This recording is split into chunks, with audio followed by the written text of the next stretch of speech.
We're back again to chronicle the latest happenings and developments in the never-ending battle that is Smogon tiering policy and bureaucracy.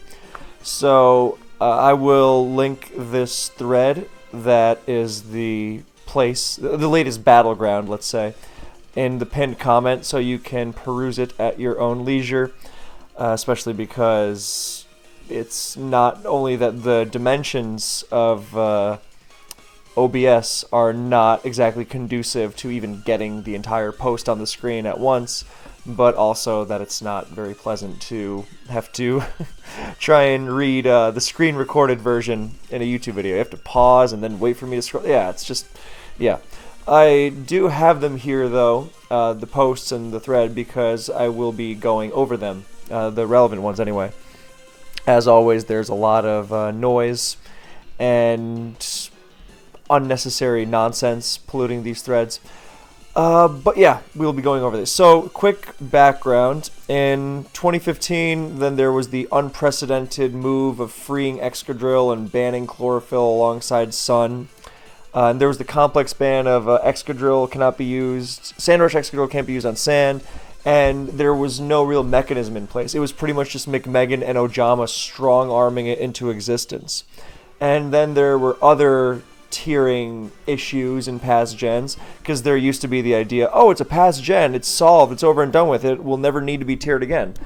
And then we were dealing with things like Baton Pass and Sandvale, and eventually I had the idea, hey, what if we had tiering councils specifically for situations like this, as well as the fact that we were realizing more and more that past gen or old gen is kind of a misnomer. Those imply that it's solved, over and done with, and as long as these metagames keep being played in tournaments, they will continue to develop.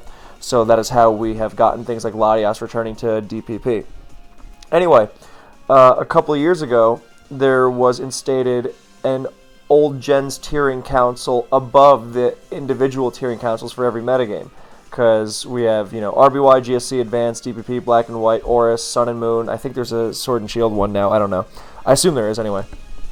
But I'm not really involved in that anymore. But yeah, there are councils for each individual generation of OU. And then there is a tiering council above those generations of OU. And this came about because the decisions that a lot of the tiering councils were making, like Latias and DPP, for example, senior staff, aka people who don't play the game. I'm sorry for not really disguising my contempt for this, but if anyone would like to provide a more charitable viewpoint to what I'm saying, then feel free to. But I don't have the energy or goodwill to do that anymore. Anyway, so senior staff is largely characterized by people who don't play the game anymore, haven't played the game in a long time, and don't really care about the metagames in question, and yet have a vested interest in making sure as little gets banned as possible, because it's bad for Smogon's public image if we ban a lot of things, because then scrubs will think, oh no, well they ban everything fun, so I don't want to play there, which is especially nonsensical in old generations. I mean, for modern generations, I kind of get it, even though I think it's nonsense, but for old generations, give me a break. Anyway, so yeah, as a result of things like Latias coming back and people going, oh, well, we don't want change like that. We don't want to ban Arena Trap or whatever it is. Then there's now a tiering council above the old gen tiering councils, and they basically approve whatever the tiering councils have to do just to keep them in check from doing anything too wacky, too against policy. And the recurring theme of this latest tiering drama, as with all of it recently, is the tiering policy standing above all else, as opposed to tiering policy supposedly serving the game and the players. And it's been split into two camps. Either you think tiering policy should be flexible because we should make the game better. We're not talking hyper-official stuff here. I mean, for God's sake, we have game-breaking sleep clause still. And then on the other hand, you think tiering policy is written in stone at this point with our modern enlightenment, and that we must not go against it no matter what. So what kicked this off is not any one incident that even happened recently. The reason Peng made this thread, and why it was discussed a lot on Discord beforehand, is because for years there have been several big presences in Gen 4 and Gen 5 specifically, and there are also inklings of Gen 3 in there with Speed Pass and can we get rid of Ninjask and stuff like that. But I'm mostly focusing on Gen 4 and 5 here because they are much bigger parts of the metagame. And there are these parts of the metagame that are undeniably very important, but also kind of broken. And Gen 4, it's obviously Ironhead Jirachi. And in Gen 5, I mean, it's a lot of debate, but Gen 5 famously has a lot of broken things. The reason why people hesitate to ban something like Latios is not that they don't think Latios is broken, but because this is an old generation that does not get anywhere near the play of a current generation, and thus they are afraid of the chaos and instability the tier would fall into. More bans would have to follow, and while in an ideal universe, you just keep playing and keep banning more things as they come, but with the immense difficulty it takes to get even broken things banned, then I understand the hesitation. Oh, what if we ban this thing? And yes, it's broken, but the metagame without it would be worse if we cannot ban more things. For example, if you were to ban Snorlax in GSC, yes, Snorlax is super broken, but the Snorlax metagame is better than the following metagame if you are not allowed to ban Zapdos. You ban Snorlax and you ban Zapdos, that's probably a playable metagame. And then maybe you look at Raikou after that. But if you can't look at Zapdos afterwards, then you would rather just play the Snorlax metagame. And that's basically what you've got in Black and White. And in DPP, it's a similar story because nobody wants to ban Jirachi. But Ironhead Jirachi, because Jirachi is a very important presence. It has held the tier together in many ways for a really long time. And to just completely throw Jirachi out at this point would really mess with the tier stability. And the identity of the tier is not really the competitive argument insofar as the identity of the tier as it is has a competitive basis, and we don't want to upset that.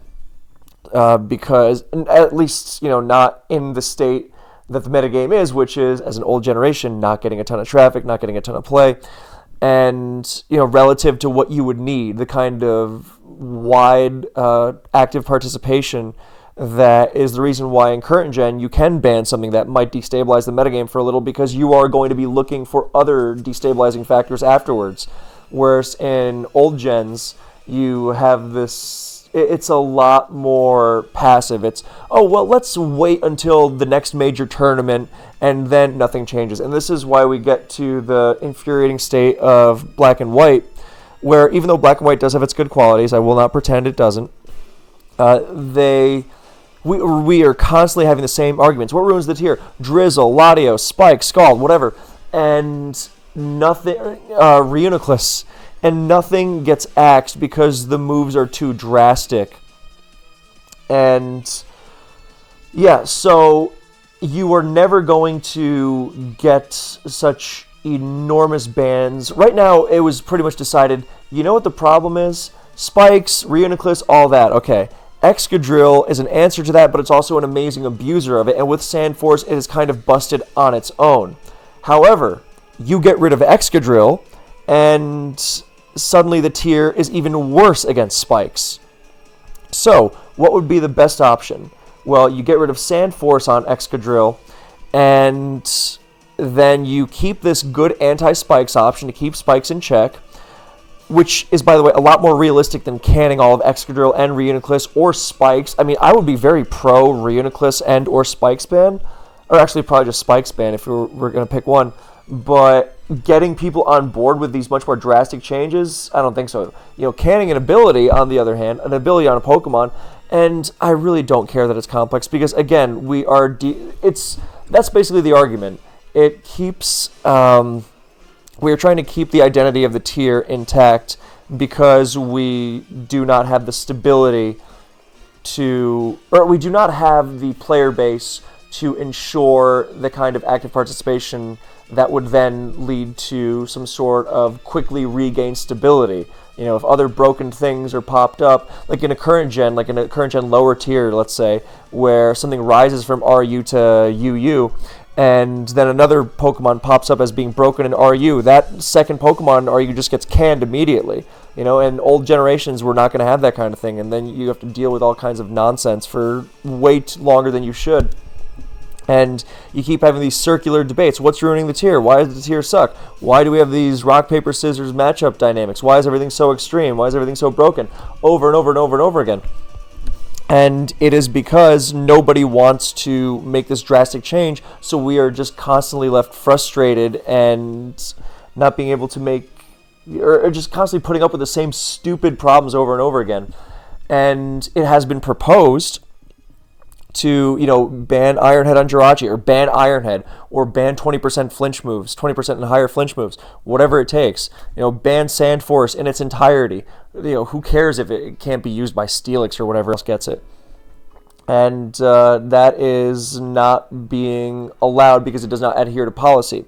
So, with all that in mind, Peng has made this thread about, okay, you know what? We're not going to get these things changed under current policy.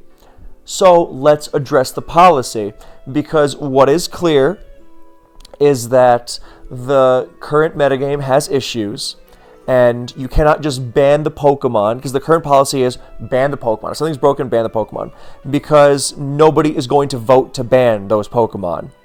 And even if they do, then you are going to have a much more difficult metagame afterwards, and good luck getting more people to agree on and then ban something else. So, now that I think about it, this might also be why Spikes is not being looked at, but I would have to have that confirmed. Anyway, so yeah, let's look at the policy. At least not for every generation. You know, recognize that the earlier generations are not going to be the same as Gen 7, 8, 9, for example. Well, 9 is a current gen right now, but you get the idea. So just call it the classic generations. That's why the thread says classic gens 1 through 5 from modern tiering policy. Modern tiering policy says look at the Pokemon. And the older, especially the older the generation, then the more entrenched, you know, the tier is going to be in a certain shape, and that is what makes changing the undesirable aspects of it so difficult. So, yeah, now we will, with this in mind, we can now get to the thread.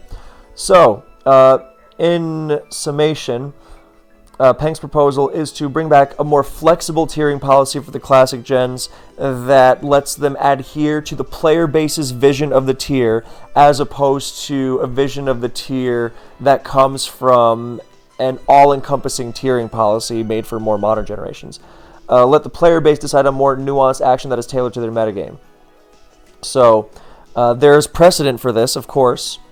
Part of what makes this whole thing so weird is that we still have rule sets in place that are very much not adhering to the modern tiering policy, so they're kind of grandfathered in, and nothing else of the sort is allowed now because of the new policy, which is more correct. But yeah, Gen 5 OU famously has Alderon's proposal, the ban of Drizzle and Swift Swim, and then there's BP restrictions and Drought Chlorophyll, Sandstream Sandrush, full Sandrush ban. And the Sandstream Sandrush thing was literally to bring Excadrill back to OU, you know, because, we don't want to ban Spikes or Magic Guard or anything like that. No, we want to introduce a whole new complex ban to try and nerf these, to bring an element back in to try and nerf these playstyles. Spoilers, by the way, it has not nerfed these playstyles at all, and Excadrill itself is also broken. So that is kind of, I mean, if it was just Mold Breaker Excadrill, yes, it'd be helpful. Magic Guard Spikes would still be an issue, but it's not going to, you'd at least have something. Anyway, so the majority of these decisions have to be heralded as successes, Peng says. Yeah, the community was given many opportunities to reverse the decision and implement a straight Drizzle ban. This option never gained a majority. Drizzle is rarely raises an issue with many players considering Rain giving the tier much of its character. I personally disagree with this, but I understand this is what the player base at large believes. Yeah. So, Today, old generations have been brought under the tiering policy that dictates modern generations, which is generally more strict and favors entire Pokemon bans wherever possible. So what Peng is saying is that in current gen, where they're actively evolving quickly and being tiered actively, making this is sensible because you're not going to make bans to preserve, to use an example that pops up later in the thread, Annihilate by banning Rage Fist. You're not going to be doing that. And Peng says, because you have no idea if those strategies will even be that good in 6 months' time, it's needlessly complex. For generations over a decade old, it seems reasonable to want to limit collateral effects on the metagames, and tiering policy should reflect that. So this is the thing I was telling you, the kind viewer/listener, about, where you cannot have a complete upheaval of DPP like this, basically. Because, I mean, you can try. Let's say that we accept Ironhead Jirachi is broken, right? And you can try. Let's put Jirachi up for a suspect. Do you think enough of the player base is going to say, no, Jirachi, yes, Jirachi as a whole needs to be banned? That is almost surely not going to happen. And especially when that same player base is saying, we want to get rid of Ironhead. You know, who cares that Metagross and Scarf Scizor can't use it anymore? You know, this is not that Metagross ever uses it, or Scarf Scizor for that matter. But, you know, who cares that they can't use it? Just ban Ironhead as a whole, and we don't care about any of the other details at this point. We want DPP to be the way it is, but in a more optimized form. So let's just do that. But we don't want to get rid of Jirachi. So let's say, oh, well, you can ban Jirachi or do nothing. And so we're just left to suffer through Ironhead Jirachi over and over again. And the whole plethora of issues in Black and White. That's why it's the same debate over and over. Well, we don't want to ban this Pokemon, that Pokemon, because of all the things we have to ban afterwards, so we don't ban anything. And then year in, year out, we have the same debate over and over. So, yeah, so Peng is now here saying, Excadrill is a Pokemon we have bent over backwards repeatedly to fit the metagame, over that it can fit into the metagame because of Rapid Spin, and it's still really, really busted with Swords and Sand Force. And, yeah, even physically defensive Scarm can't handle it, which is hilarious. If this was several years ago, I think it's clear that we would begin to look at Sand Force at this stage, adding Sand Force into the list of sand-abusing abilities we banned to let us keep Rapid Spin Excadrill. It does not make the ban list any more complex than it already is. As an aside, I also believe the aversion to complex bans, this is the whole bureaucracy angle of it is so infuriating, because there's this idea that this has been thrown around forever, that some hypothetical new player will look at the complex ban list, and see a complex ban and not want to play because it's too complicated, and it's and that's going to be what's going to turn them away. Like, oh no, which is so preserving the hypothetical new player, and I have to admit I've never heard this as a real complaint. Preserving the hypothetical new player over the active player base, I think, is pretty contemptuous. And yet, that is constantly cited as a reason. You know, oh, we have to. You know, it's a nice clean policy, which people's insistence on adhering to the rule set at all costs is honestly kind of worrying to me. To sound a little dramatic, I know, for a second, but the way that we are so rigid about preserving the rules as they are, as if they were as if they were thrown down to us on a stone tablet from heaven, it seems kind of ridiculous. More than kind of. I'm just saying we must preserve the rules. We must not go against the rules. Except for all these cases in the past where we went against the rules, and those are still part of it, but yeah, reminds me of these debates I have with people who are like, well, people are contradictory. It's like, okay, being aware that there are contradictions does not make the contradictions okay. Anyway, so it doesn't make the ban list more complex than it is, and we shouldn't care about that anyway, I don't think. I mean, to an extent, I understand that you're not going to start unbanning Salamence and DPP without Draco Meteor, but more on that later. It's in the thread. Has historical precedent with Sandrush, does not introduce any new precedent that does not already exist. If people wanted to push for Blaziken, they already could use the Sandrush ban as justification. However, nobody does because nobody cares. So this is pretty clear demonstration that the player base is interested in the identity of the tier and not just testing the rule set. Oh, what stupid thing can we get away with? And if you want to bring back Blaziken so badly, okay, it's not going to do anything. go nuts. Who cares? It doesn't have any, and also Sandforce doesn't have any collateral effects on any other relevant Pokemon. Yet tiering policy forces us into acting on Excadrill only with no nuance to vote on Sandforce. The idea of banning Excadrill as a whole, considering the reasons we broke convention to bring it down to begin with, is entirely unpalatable to the point that I see no way that it would reach a majority vote. This is a Pokemon that is number 3 in SPL usage, vast majority of that usage not as a Swords Dance Sandforce breaker, but as one of the best glue Pokemon in the game, limiter of spikes, essential partner to many grounded support Pokemon, enabler of a diverse variety of weatherless, sun, and even hail teams. So regardless of your feelings on Sandforce SD Drill, banning it entirely would be scarily destabilizing, and the added bans required on top could be many. To do so sets the tier back almost a decade, but it is the only option the Council can present to us under current policy. But Sandforce feels like such an obvious thing to look at, considering our tiering history. This is not to say Sandforce would definitely reach a majority, but at least, let's have the option. So, it's relevant in DPP as well. Recent polling suggests the majority of players think Ironhead Jirachi is problematic and would be open to a specialized tiering option if it was offered, but under modern policy it can't be done. Much like Excadrill, even those who hate Ironhead Serene Grace tend to be worried about the destabilizing effect of losing Jirachi in the tier. This is the whole point that's being made, just so I can really hammer it into the listener-viewer head. Some kind of option, Ironhead Serene Grace, whatever it is, me speaking personally, I don't care if it's Ironhead and Serene Grace together, flinch moves plus Serene Grace, I don't care if we lose Togekiss, worth it to, nerf Jirachi. I mean, I'll be sad, I like Togekiss, but, great or evil here, God. Or Ironhead as a whole, or 20% higher flinch, who cares? Doesn't matter. So, yeah. Feels like it would be welcome with open arms, but is not presented as an option. Yeah, so basically it's asking, can we be more flexible with this tiering policy, please, for the good of the game, since tiering policy is supposed to serve the game and the players and not, its own existence.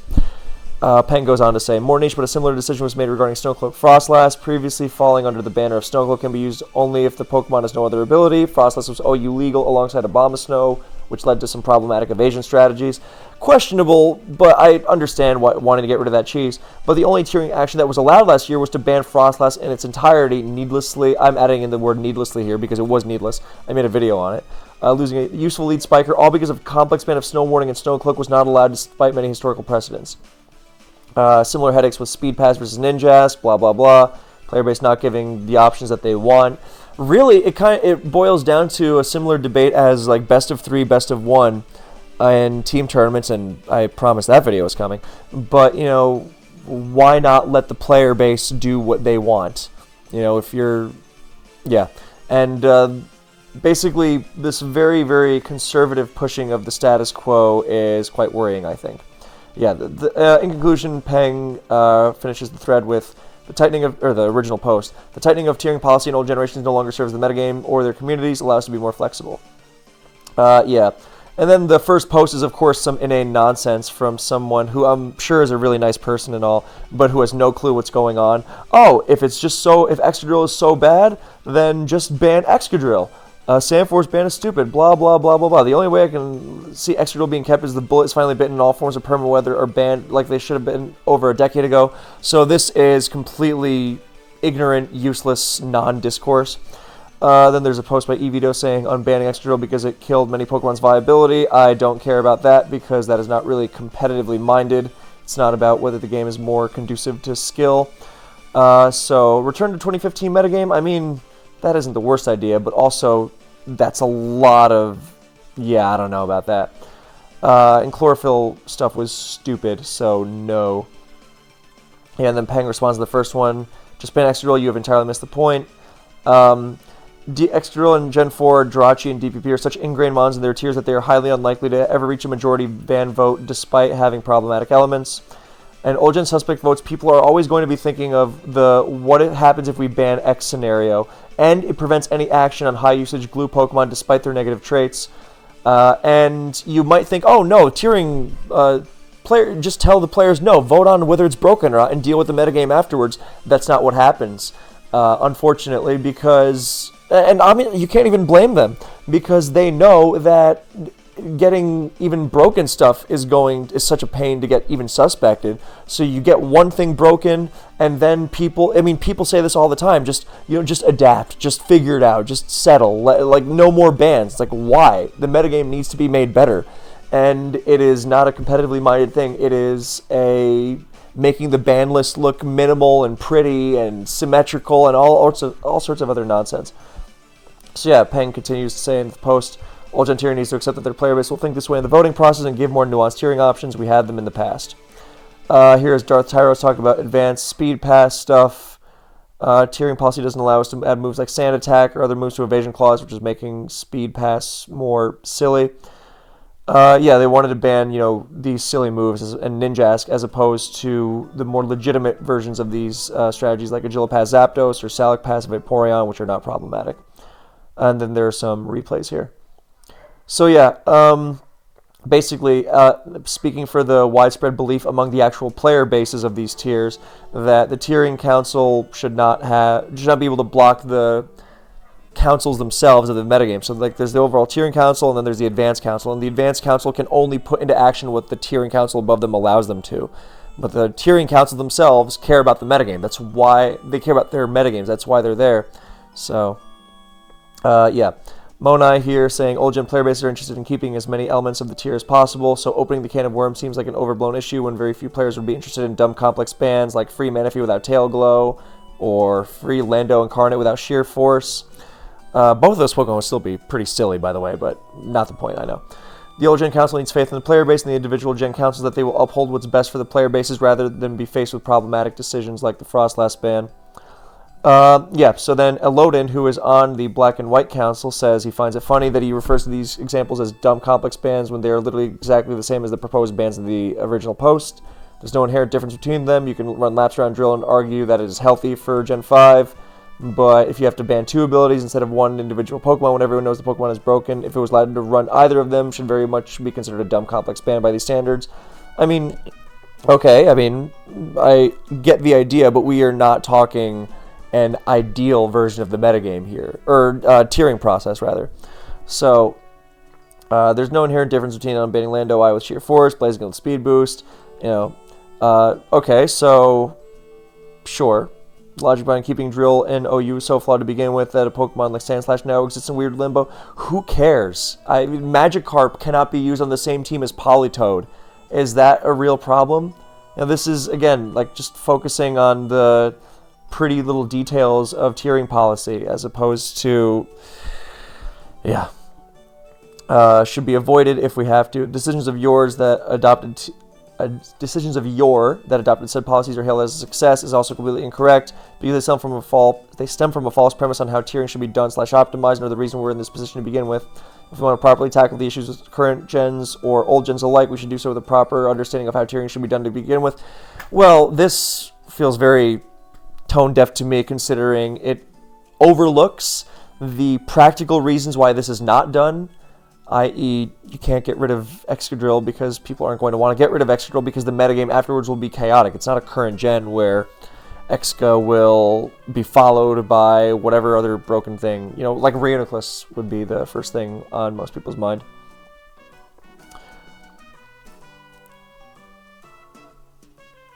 Oatmon here provided that membership in an Old Generation Council continues to be based upon merit playing the tier. Fully support Old Gen Councils being given greater freedom to the tier of the generations they are the council of. Okay, sure. Pang responding to Elodin says, if people want meaningful change in Gens 4 and 5, this is the way to do it. We have had multiple years of the same conversation topics being on the chopping block to know that the community does not back tiering action on these Pokemon as a whole because the majority do not want to throw their tiers into disarray by losing some of their best support Pokemon. This is the same point that is being repeated over and over again for emphasis and to make it as clear as possible. And to also, in this case, to demonstrate, you can bring the points up and then people will just not understand them, willfully or otherwise. So they have to be repeated. Anyway, we have a generational identities that voters seek to preserve. Fighting for an Excadrill ban only does nothing but preserve the status quo for all these reasons. You can very clearly differentiate between Gen 4 Jirachi, Gen 5 Excadrill, and all the other stuff you mentioned above. You hand-wave away things like positive metagame influence and bias, but this is the entire crux of the discussion. weird to dismiss this. What's the difference between Sandforce Excadrill and Sheer Force Lando Eye aside from supposed metagame benefit? Well, that's the whole thing.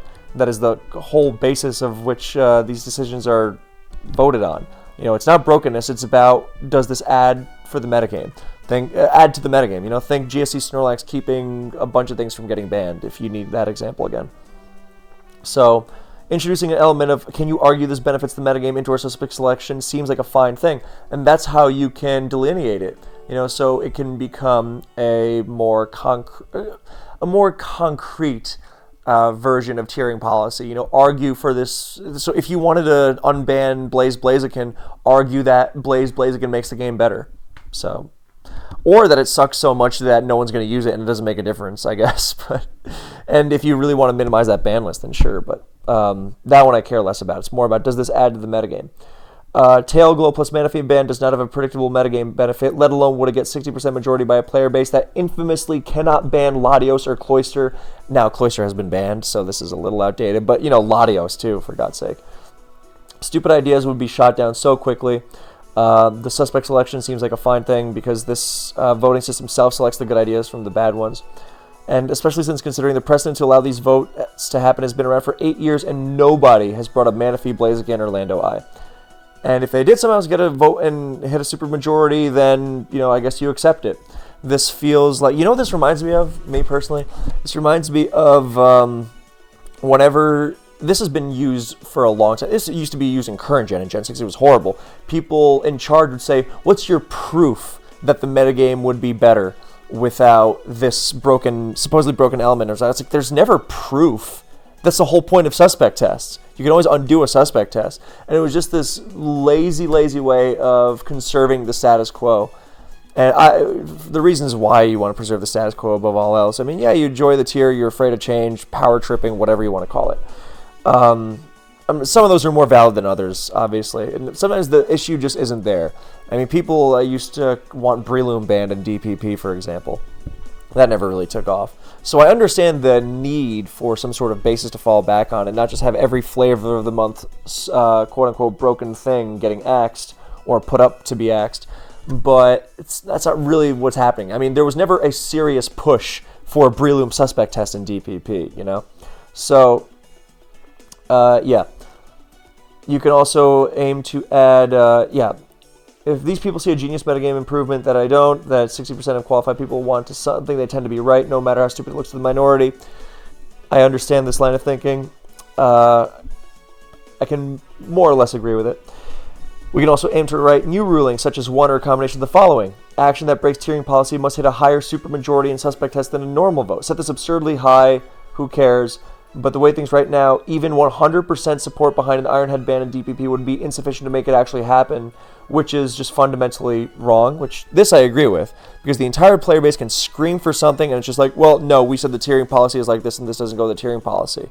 So, who knows what this would be, 70%, whatever. We can no longer use this reasoning to bring down Ubers. That seems reasonable to me as well. No need to... Yeah, sure.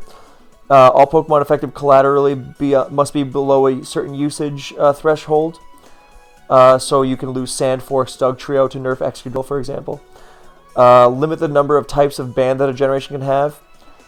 So, say 3, DPP would have Freeze Claws, Baton Pass, and Ironhead as their 3 permitted metagame benefiting but rule-breaking decisions.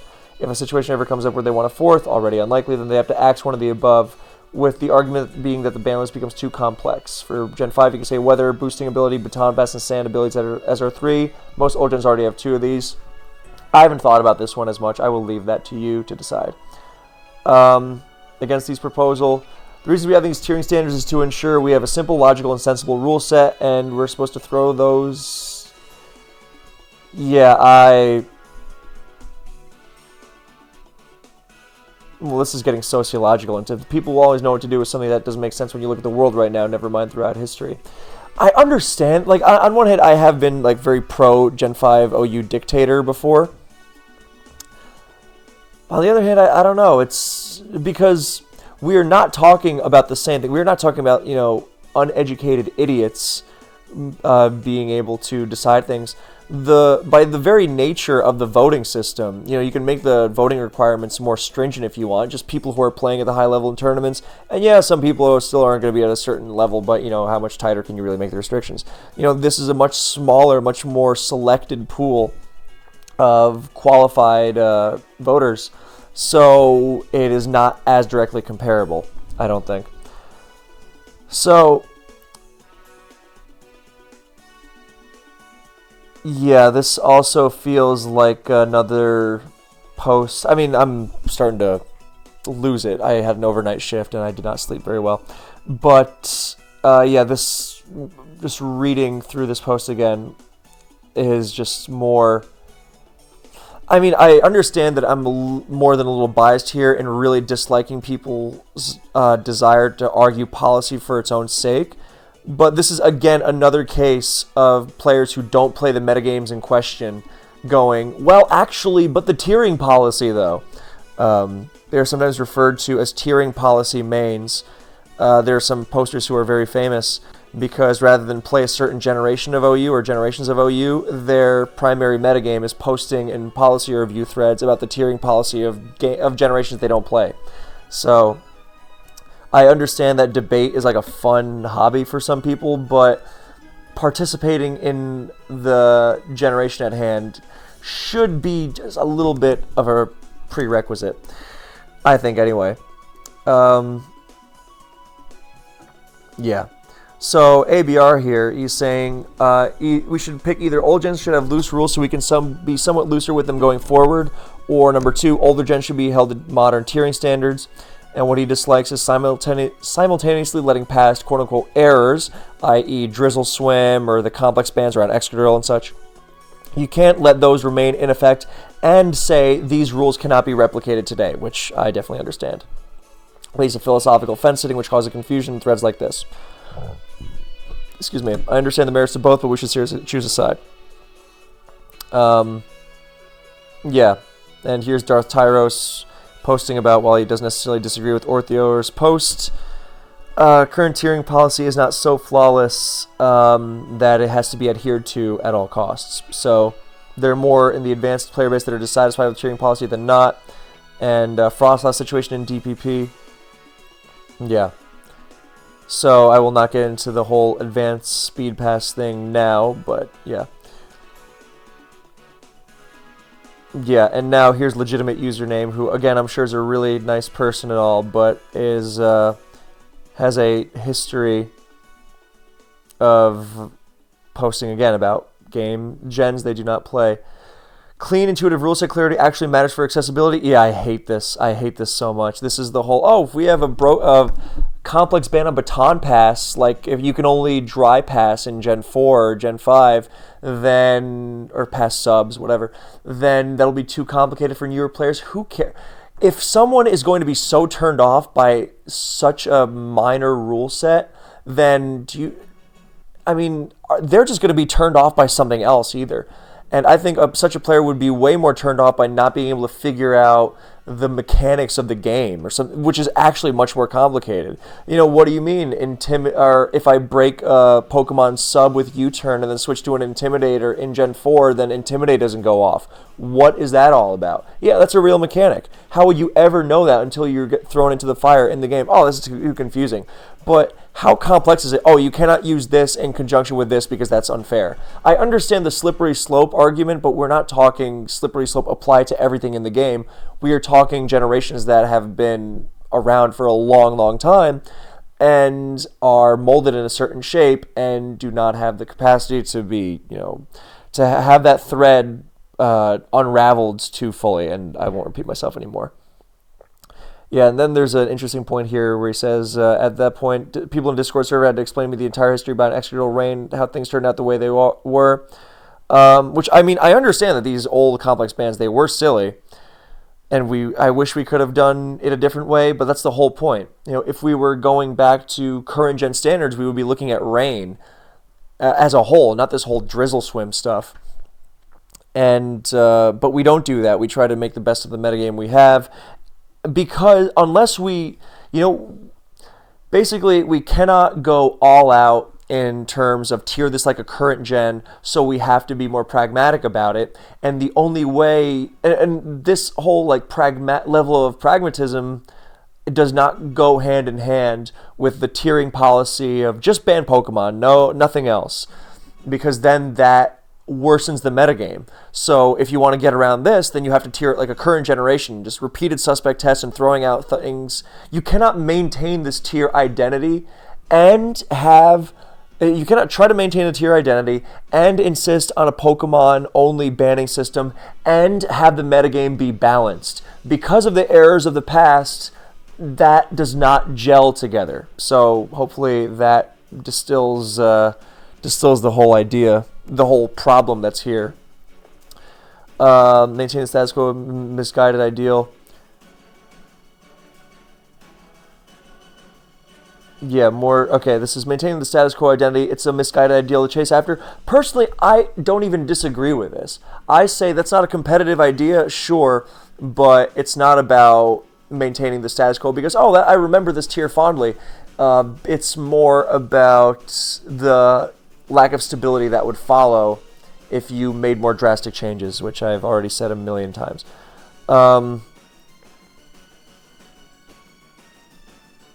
Yeah, and then there's a bunch of complex band stuff. Extremes. This guy is pro Scald ban. I'm actually suddenly very sympathetic to him. But yeah, can't say the same thing about Sand Force. I get the distinction, but again, this is a little too chaotic for... It's not chaotic, chaotic. I hope I'm pronouncing that right. It's one of those words that I've only ever... Yeah, it's like Don Quixote, of course.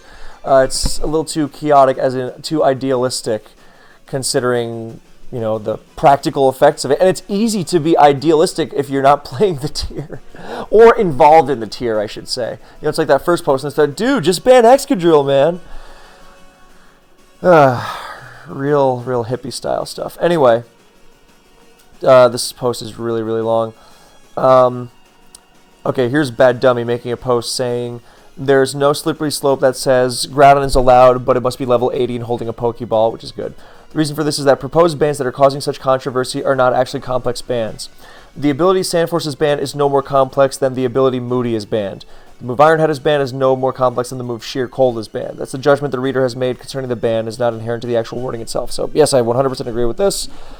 Origins in question, Advanced OU has a pretty good deal. T-Char Sandforce Drill in Gen 5 could be said to be one of the dominant strategies. Paraflinch, DPP. Not true about Ninjask Chains in Advanced. They are fundamentally a matchup fish, not one with a high degree of effectiveness at all. They might win against Zap Dug offense, but will lose against teams with multiple phasers or just the right phasers. So, I'm more concerned with not having awkward collateral than I am with Ninjask Chains getting out of the tier. Don't see it as a pressing issue. Yeah, what I really like about this post is the following paragraph, which is, I don't enjoy the concept of a new player who is entitled to fully understand the ins and outs of our rule set after reading the tier's ban list for only 1 minute, because the actual mechanics of the generation will often prove to be way more complex, and all this pales in comparison to understanding the competitive metagame. So what really is going to happen is they're going to struggle with learning how Advanced Sleep Talk works, and they won't understand the implications of the turn ending when a Pokemon faints, so like Faster Explosion, and will be much more concerned about understanding the metagame than precisely why X ability or move is banned. Like let's say Cacturne, whoa, why is Cacturne in Advanced banned? I'm not playing this tier anymore. That does not happen. And honestly, if it does happen, good riddance. Is that really any different than I don't want to play OU because I can't use Mewtwo?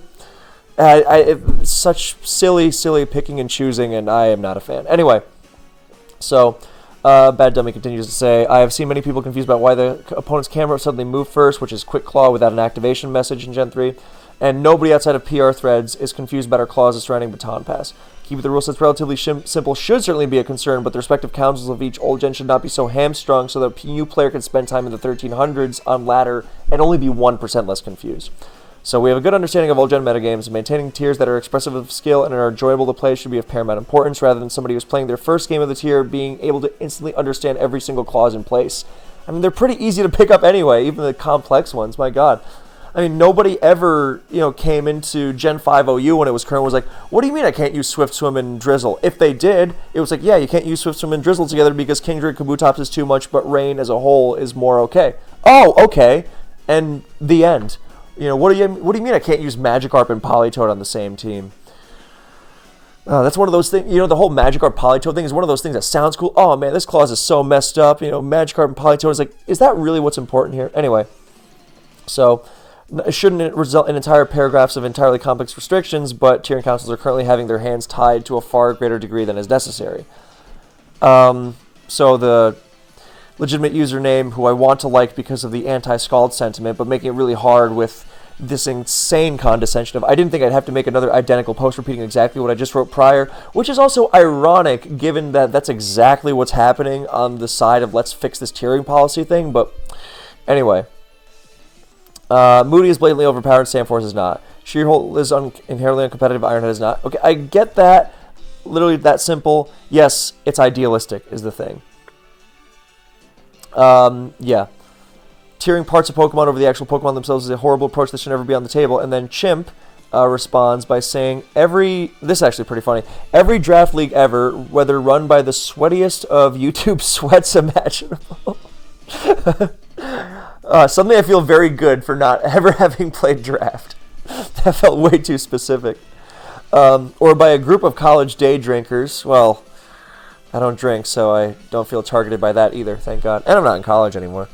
So that's nice. Anyway, every draft league ever has complex bans, and a lot of them. They're accepted, they're expected even. I can no longer really pretend that Smogon, a community much more discerning and draconian than the average draft league, can't make this work for purposes where the majority of accomplished players agree.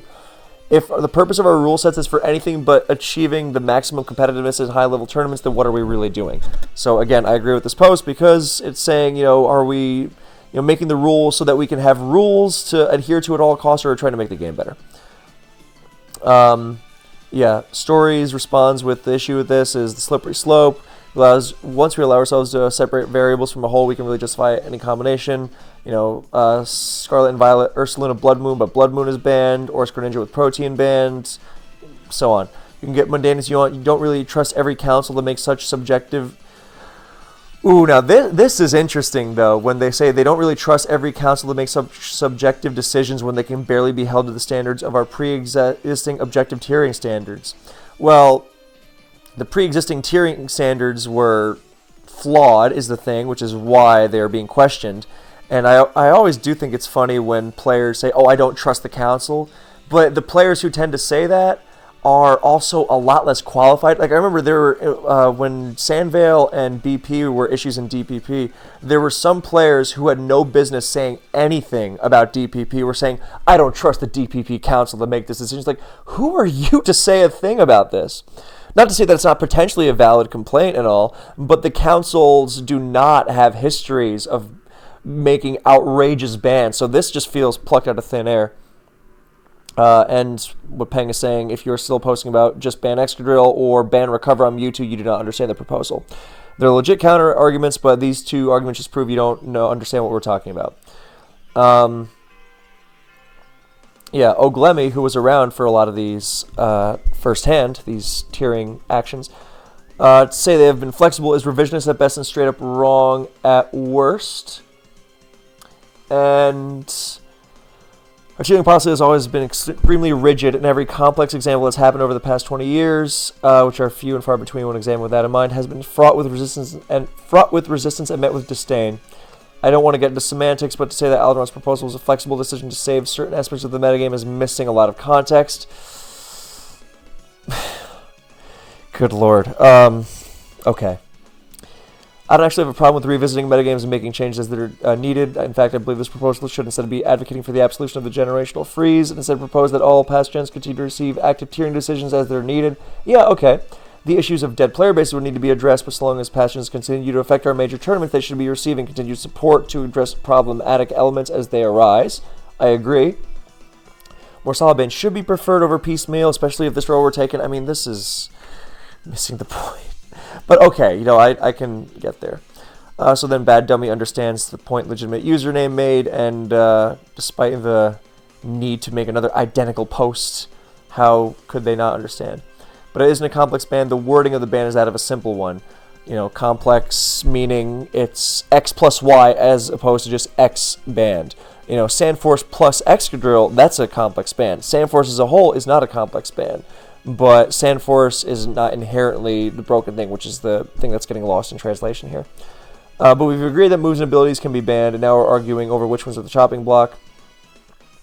A complex ban in obvious intent is only describing how you feel about the ban rather than the phrasing of the ban itself. So, arguing about arbitrary semantic thresholds. God, I love Smogon drama. Anyway. Why one ability is banned might not be as obvious as to why another is banned, but however, as I outlined in my paragraph here, I think that should be a little concern to us. You know, new player is simply confounded by a clause they didn't. Here's what it is: the new player who is simply confounded by a clause they don't fully understand is a policy review fictional character. Anyone who is genuinely attempting to get good at a tier will be much more concerned about understanding the generation's mechanics and its metagame. So I could not have phrased that better myself. Then legitimate username goes, if you need to jump through absurd hoops to preserve broken Excadrill in order to serve as a nerf to broken spikes, then just ban both and be done with it, and you will make the game better than with the alternative moves. Which, I mean, is so tone deaf, it's kind of spectacular. It's like, oh, just ban both. Yeah, it'll be so easy to ban broken Excadrill and ban spikes. Good lord. Yeah, and then Bad Dummy says, banning an ability or move because it makes the tier better isn't an absurd hoop. It's the decisions being made by people who have a high level of understanding about the respective tiers that are then voted by the community. I mean, God, this debate never ends, does it? It's the people who don't play versus the people who play, and the people who don't play have idealism, and they're always so sure of upholding the tiering policy above all else. My God. I mean, I guess it's not a bad debate position. I don't know. That's not the point.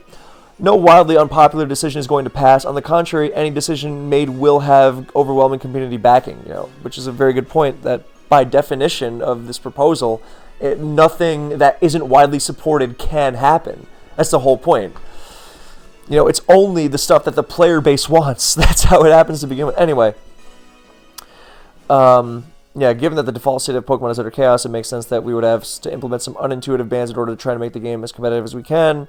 Yet when tier leaders try to improve their tier by banning X move or Y ability, they are faced with the choice of either dealing with massive collateral damage or abandoning the idea because of a feeling that simple banning this thing will be too unintuitive to people with little experience in the tier, which is just ridiculous.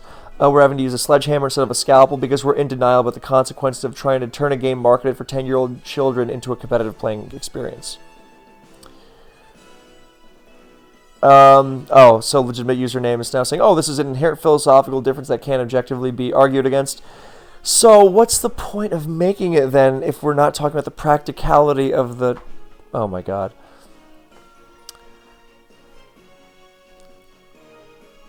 Not anti-complex ban. Okay, it's just a philosophical disagreement about formal logic and all that.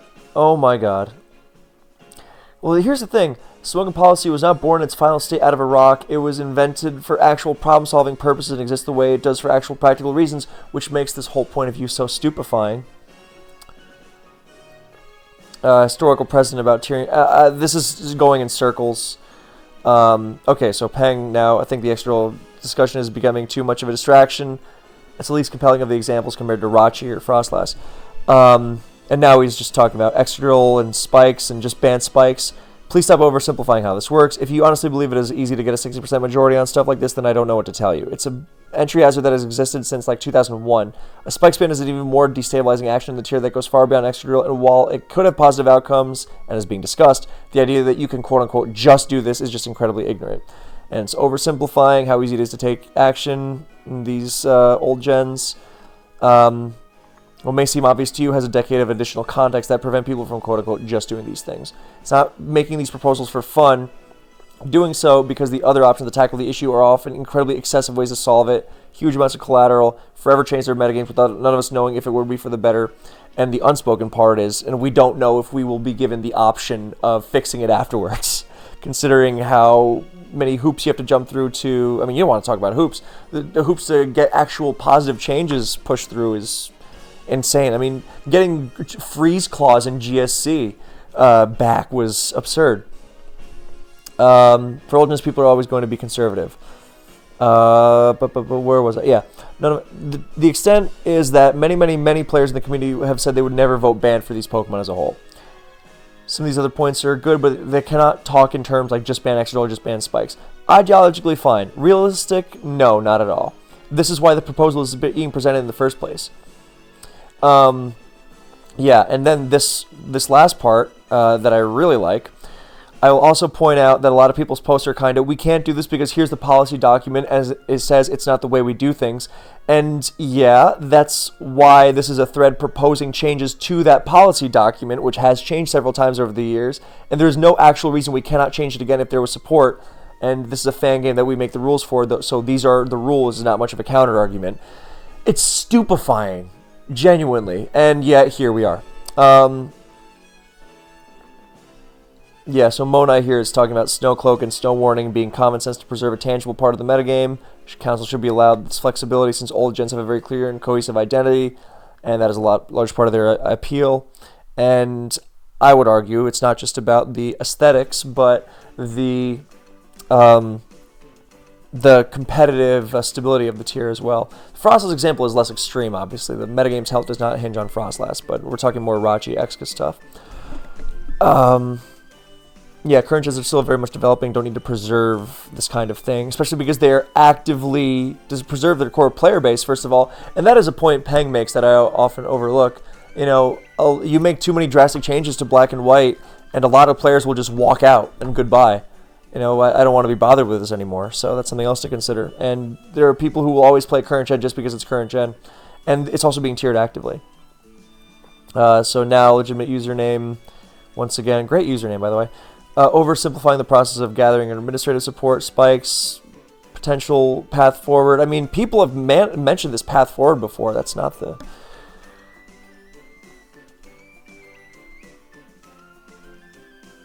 Yeah, this is just going in circles. Done with this thread, blah, blah, blah. Piteous has Monai posting for him on his behalf because he does not have access.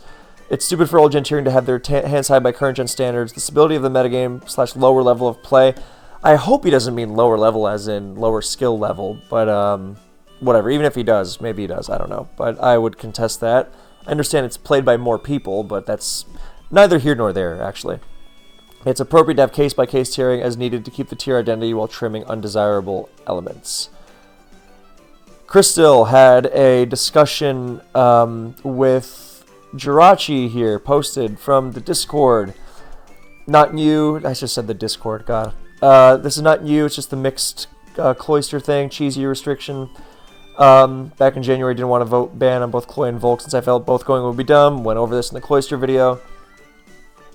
The January suspect has only flawed in a world where people vote strategically rather than considering what is or isn't broken, but Smogon tiering is not built on that premise. Ban everything that is broken doesn't necessarily do that. Okay, so I'll let you read this. But, yeah, old gens the post is that old gens make tiering decisions with the intent of making the metagame better by removing something that the player's base is either threatening the identity of the tier, you know, competitively, or taking the game out of the player's hands more often than not. This is why something like Arena Trap was banned in multiple generations, by the way, because the stability of the tier was undermined. When deciding if something should be removed from the metagame, I would say people consider two things. One, is it broken? Does it take the game out of my hand or limit my team building? What does the metagame look like with a gun? Number two, does it removing it have a domino effect, take away something that isn't otherwise broken? Yeah. So it's assumed that players vote on, you know, is it broken or not, but people don't do that. So Agility Pass and BP was suspect tested in advance last year. No action went through despite the vast majority of advanced players believing that Ninjask is broken and should be removed from the metagame. So why didn't Agility Pass get banned? Because many players like myself believe that Agility BP's Aptos was not proven to be a problem yet and would be an unfortunate side effect of banning Agility Pass. Could Agility BP's Aptos be broken in the future? Maybe, but this hypothetical only serves to prevent immediate positive changes for advance. Why weren't we allowed to suspect test just Ninjask? To my understanding, the reasoning is that BP is only the problem on Ninjask. This BP should be banned instead. To me, this is a clear indication of tiering policy not serving the player base's wants and creating a situation where everyone is unhappy except the people who like... I mean, I'm putting the words in Crystal's mouth here. But the only people who seem to be happy with this are the people who really like the rules being preserved as they are at all costs. Ninjask and many other Pokemon that were discussed last year, I know Jirachi, Snowcloak Frostlass, Sandforce Excadrill now, are edge cases. The leniency that Peng is requesting should have a clear line in requesting stuff that the players of said metagame overwhelmingly want. So again, the whole idea that if this is not a majority thing, then it doesn't happen. So by definition, you cannot just make the entire player base unhappy. We already have methods such as player-based survey to judge that. That's true. The This kind of methodology would prevent stuff by, like, what about Latios without Draco Meteor, which no top player is unironically asking for? And you know what? I guess if you say if every player wants Latios without Draco Meteor, no, I don't think that'll ever happen.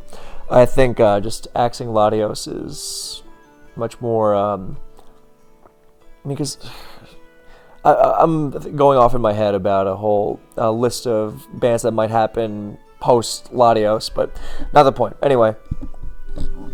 I do not believe that making an exemption for any of the tiering actions currently disallowed by policy that were brought up in this thread would quote-unquote open the floodgates, and I believe what-about-isms like this only serve to present well-supported changes for said metagames. Another distinction between what about Latios without Draco Meteor and what about Jirachi without Ironhead is the RNG factor. Not the best at being articulate, blah, blah, blah, collect more of my thoughts in the future. Public perception Public perception right now definitely feels that current tiering policy does not meet the standards that the old-gen player bases want, so something which should change, simple as. Generally, don't think everything needs to be in writing. I just like how we feel like there is some sort of scroll of text that is the end-all, be-all that we must adhere to or Smogon will collapse. Bit of leniency and common sense in some cases would go a very long way, not just for tiering, but in general. Yeah. A significant number of these old-gen player bases feel that current-gen tiering policy is inhibiting popular policy proposals in their tier that would make it better. Some exceptions being allowed if enough people on a player-based survey support it, and if the metagame is established, though, enough, would go a long way in making people happy about the tiers they play. Also, I think it's worth saying that these complex bans should probably only apply when we're talking about banning something from an established tier and not unbanning, so Skyman without air slash and DPP. Skyman is not part of an identity of the DPPOU, so pretty clear distinction between that and complexities dealing with something like Jirachi. Identity of the tier is pretty vague, but again, not everything needs to be in writing, giving more power and trust to the Council of the Old Gens to make good changes for their player bases they represent when they've been proven to be qualified for the position is an overall net positive. You know, it feels weird to me, personally, because the old-gen councils are chosen, you know, the players who are on them are there because they are in touch with what the player base wants, they're in touch with the metagame, and so they're trying to, you know, the old-gen's councils before would always try, you know, whatever the decisions were, they would try to make decisions based on, you know, what they themselves, as members of the player bases, would want already. You know, like when Dugtrio was controversial in multiple generations, but let's say DPP, you know, that was serving the player base, which is what they're there for. And now it feels like the old gen tiering councils are not able to do that because of red tape. So, precise definition of the new tiering policy, whatever, yeah. So now here Emerald is posting about personal relationships with the community, tiering dynamics. Silly approach. Okay, whatever. And here is the post that has locked this thread and brought the discussion to a standstill. So Star here is saying, the goal with our tiering policy, tier Pokemon whenever possible, because simple as a potion, fundamental to usage-based tiers. Well, yeah, but, you know, the old generations aren't usage-based anymore. Okay. Whenever it's necessary to tackle non-Pokemon elements, i.e. last respects this gen, we try to ensure that it is done as simply and cleanly as possible. It's fluid in the past, remain fluid, blah, blah, blah. Okay, so a few arguments in this thread about old gens being more stable, progressing slower, and having a few decisions in the past not in line with modern policy means they should be allowed to make further complex bans. With regards to the first point, we don't believe there's any fundamental difference between making tiering decisions in current gens and past gens in the present day, which is just... Come on. I mean, how is there no difference? Okay, I don't have the energy for this anymore. Which is kind of the deflating death knell that this argument can be summarized, or that this argument has come to. It's Annihilate instead of Rage Fist. We are perfectly aware that Annihilate would be fine to OU without Rage Fist. Simple suspects because of the right policy decision, but it's not the same thing.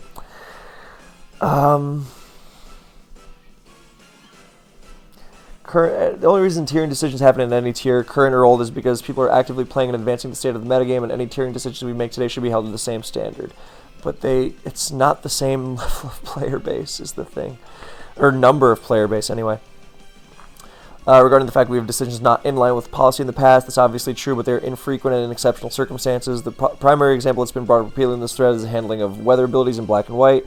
Reframe this from a different perspective. The combination of perma-weather and related speed boosting abilities is unique to Gen 5, isn't seen in prior future OU gens.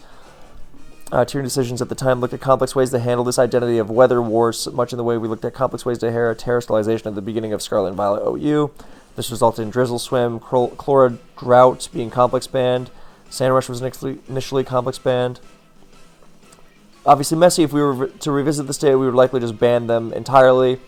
But there's not a Pokemon ban, but an example where we can be flexible with tiering policy and exceptional. Yeah, so basically, well, I'll get to the last paragraph first.